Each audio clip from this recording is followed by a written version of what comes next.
Hi everyone, my name is Christian Eschbach and welcome to Confessions of a Domestic Engineer. If you're one of my regular viewers, you know what's going on already. We are doing the last album of a Van Halen triple shot. If you're not one of my regular viewers, then, well, what I've done is you've caught me on the third review in a row for Van Halen. Please go back and check the last two. Also, feel free to go back and check my review for 5150 as well. And I should say the last two being Van Halen and 1984. So far at this point, there's three already done. This is going to be the fourth Van Halen review. And then I will definitely be taking a break from Van Halen for a significant amount of time. Mainly because I think after this, I've only got Van Halen Greatest Hits albums. So we'll have to come back around to that to buy in some Van Halen possibly again in the future, but not a high priority. So let's get into this album. My last album I covered was David Lee Roth's original last album with Van Halen. He had to screw that up by going back to the band later on. Well, what are you going to do? So now I'm going to cover Sammy's last full studio album, and I say that because there was the Greatest Hits, which had a couple songs on it as well, and who knows what else. Okay, so here we go. Van Halen, Balance. Okay, so I own 4 Van Halen albums that are not a Greatest Hits, for sure, that I can remember off the top of my head. Pretty sure. We also did own the Van Halen Guitar Hero, which was fun. Did enjoy playing that as well. But no Sammy stuff. Okay. Let's get into this album. First off, I love Sammy. Sammy has a great voice. Sammy is just fantastic. Sorry, I got an itch from scratch. I'm trying to do it discreetly and it's not working. Okay. I love Sammy, and I can also see kind of why this was Sammy's last album. They don't talk really too much about Fracture starting at this point, but you can kind of feel it musically within the album. The problem this album suffers from is 1995 was really bad year for music for the most part, especially for rock, hard rock, heavy metal bands. 90, I want to say like 1994 through 1997 was a really dark period. Now, I love Metallica's Reload and I appreciate Load. I totally actually dig Kiss's Carnival of Sins, and I do appreciate Van Halen's Balance. But the one thing everybody likes to say is, oh, they were trying to go all grunge. They were trying to go all grunge. Well, they definitely were going for a darker kind of vibe, and they were trying to stay socially relevant with a market that was filled with Alice in Chains and Soundgarden and well, Pearl Jam by 95 was kind of fading a little bit, I think. Nirvana wasn't going to be around for too long. Sorry, I shouldn't laugh at that, but, there is a little bit of humor to that. Hole was out there as well. It was very much a grunge alternative kind of market. And this album was partially a victim to that. Now, I think this album has some of Sammy's best vocals ever on it, though, and definitely really gets into his soul. That being, and there's some really cool instrumentally bits in here too that I found really interesting. Let's get into this.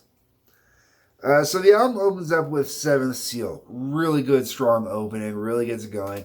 I'm going to be honest, Seventh Seal sounds like literally everything else that every hard rock band was releasing at that time musically. It sounds just like it could be off of Kiss's Carnival of Souls. It sounds not so much off of Load or Reload because those were more metal. I'm trying to think of some other rock bands. There weren't a lot of Def Leppard with their Slang album. they all kind of had a very similar kind of tone. And Seventh Seal, to me, has a lot of that kind of vibe to it. And the big standout on it is Sammy's vocal delivery. The musicianship is solid and strong. And it's always going to be because Alex, Michael, and Eddie are amazingly strong musicians and they're very tight. But it wasn't anything that really kind of stood out, really. Seventh Seal is followed up by Can't Stop Loving You, which I kind of blend and mix up a little bit because Can't Stop Loving You is kind of a pretty typical Van Halen lovey kind of song. And if you've heard one, you've heard them all, and Can't Stop Loving You is no different than the rest of them with Sammy and the band. And not to take anything away from it, because Sammy does some great vocals, but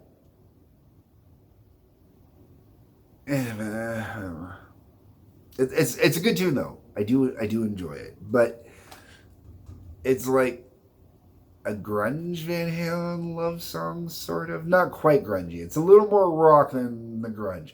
Can't Stop Loving You is definitely a little more of the 80s Van Halen than the, oh my god, grunge is destroying everything Van Halen. That being said, though, that goes into Don't Tell Me What Love Can Do.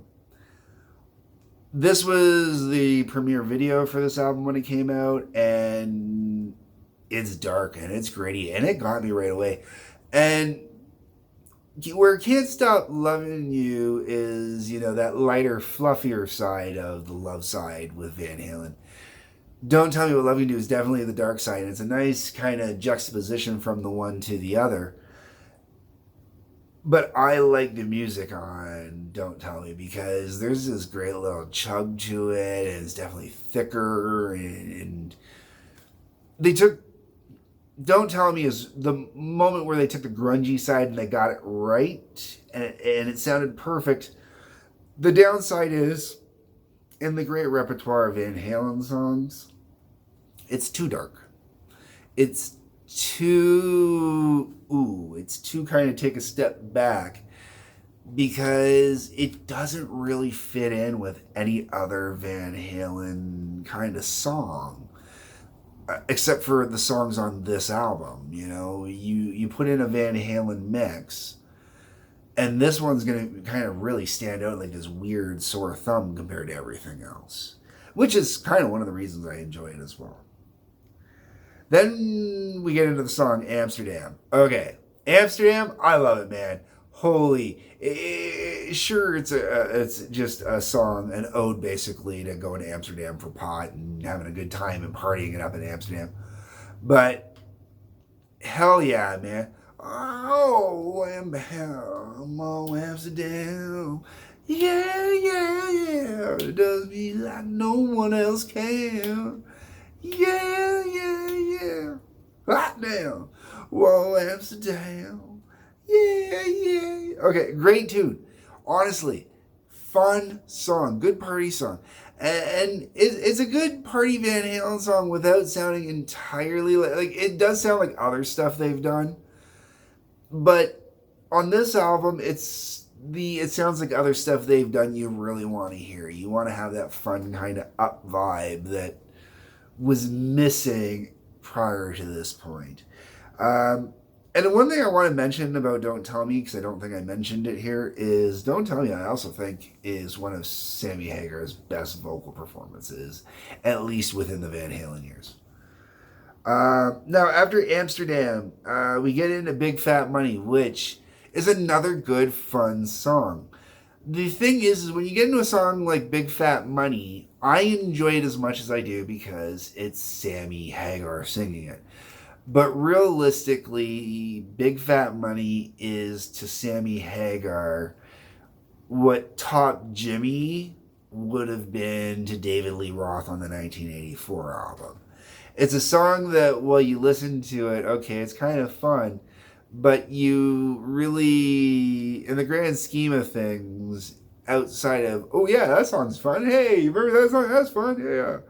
It's a cliche. It's a typical Van Halen-esque kind of song, nothing unique or special to it. Then you hit Strung Out. Strung Out is just kind of a little filler piece.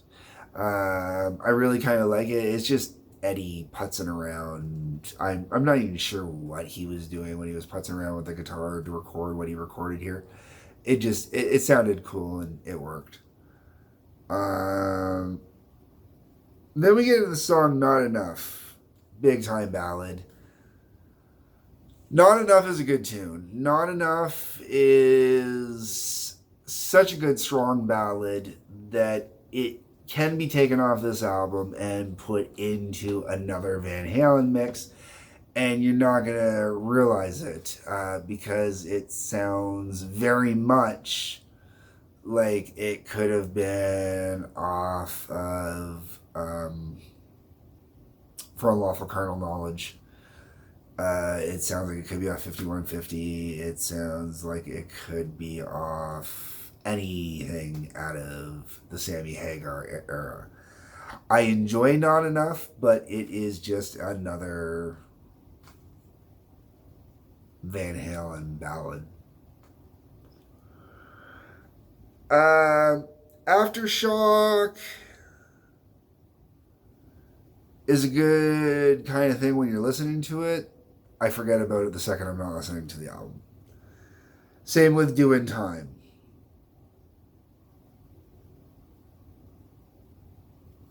The next track, I'm not sure how to pronounce properly. I want to say Baluchithium? Baluchitherium? Baluchitherium.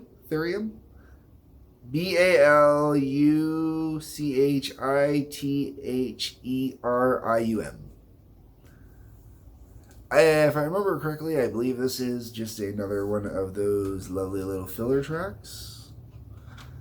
And it's cool. It's groovy. Is it anything to write home about? Not necessarily.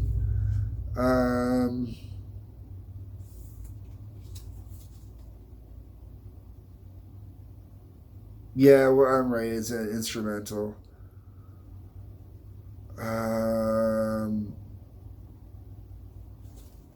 And Doing Time is another one, actually, to tell you the truth. It was an instrumental, and I totally forgot it was an instrumental until I looked at it here and said that. That's how little... That's the problem, is I think those two, because of where they are within each other, they kind of blend into each other, sort of. They're not the same. They're not, they don't sound the same. It's just going instrumental to instrumental, and unless you're totally paying attention, you just kind of blur. Then after that, we get into Take Me Back, which it's a good kind of reminiscent song. At this point on the album, it's been slowed down enough, and I'm not interested in another kind of slowed down song, which is what Take Me Back kind of feels like at this point. And then you get to Feelin' at the end of the album. And I'm going to be completely honest with you. I want to walk over, throw it on in the CD player right now, and listen to it because I'm doing it again. I'm totally blanking. I know I enjoy it when I listen to it. I know when I'm listening to it, I go, damn, that actually is a good tune. It's a good, solid ending to this album. But when I'm thinking about it to review it, it's not there. It really isn't. So, I'm going to do this a little differently than I did on my Beatles triple shot. My favorite Van Halen album, okay?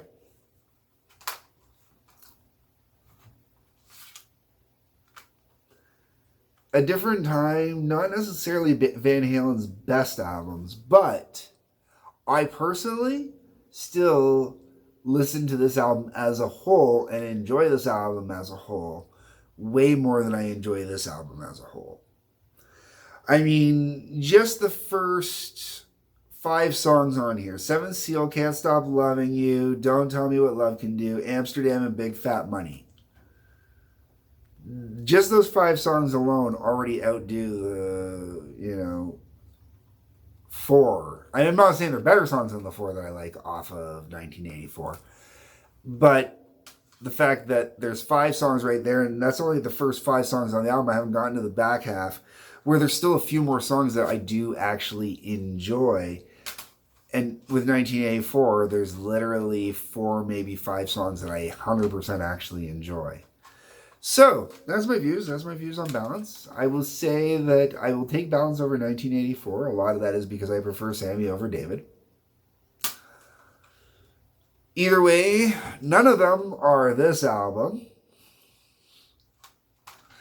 And